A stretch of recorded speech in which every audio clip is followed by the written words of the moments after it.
Professor Zartman, we gave a really interesting discussion about the role of realism and liberalism in negotiations. But I wonder if there's an underpinning idea or issue in relation to mediation. Can you ever really mediate or negotiate apolitically? And if so, how do you balance your action or meddling, as you described it, with the need to stand at somewhat of a remove from the dynamics you're dealing with? Political means so many things. All negotiations are political.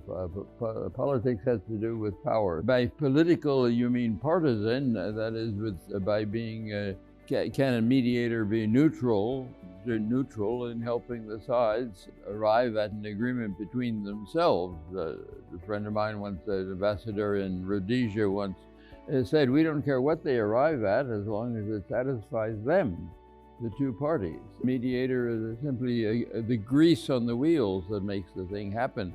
A mediator's country may have some interest, but the mediator is successful or not in function of the parties that it is that he is talking to. There are mediators who are not who come in with their own interests as well, no doubt, but they're not doing a good job they're not being doing the ideal job as a mediator. Mediator helps the parties arrive at an agreement to end violence and then to resolve the problem. And that requirement for neutrality is central to the art of mediation. But how often is that actually achieved? Even by, I understand the professionalism of mediation, but where a mediator's country has a clear interest, is it quite difficult, or is it actually quite easy to distinguish between the role of the mediator? Well, if the mediator comes simply as a vehicle for his country's interests without any attention to the interests of the parties that he's mediating, then he is likely to fail, and he is certainly not doing a good job as a mediator.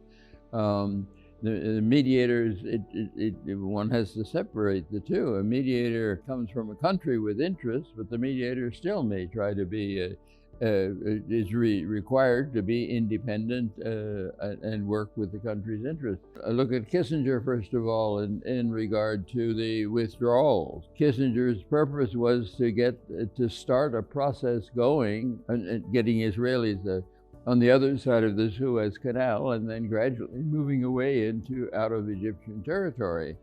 It was in the United States' interest to get a peace process going. What happened to the Suez territory was not in any particular interest of the United States. It was really completely a function of the problem. Kissinger came from a country that had a more long-term and close relationship with Israel than with Egypt. But Kissinger's operation was neutral between the parties, getting them move into a particular direction to an agreement, territory for security, which resolved the concerns of the two countries. With that anecdote, what has been the most interesting negotiation you've personally been involved in? Or is that an impossible question to answer? We're in a terrible situation. Professor Zartman, thank you very much indeed for both your observations and your time. It was greatly appreciated.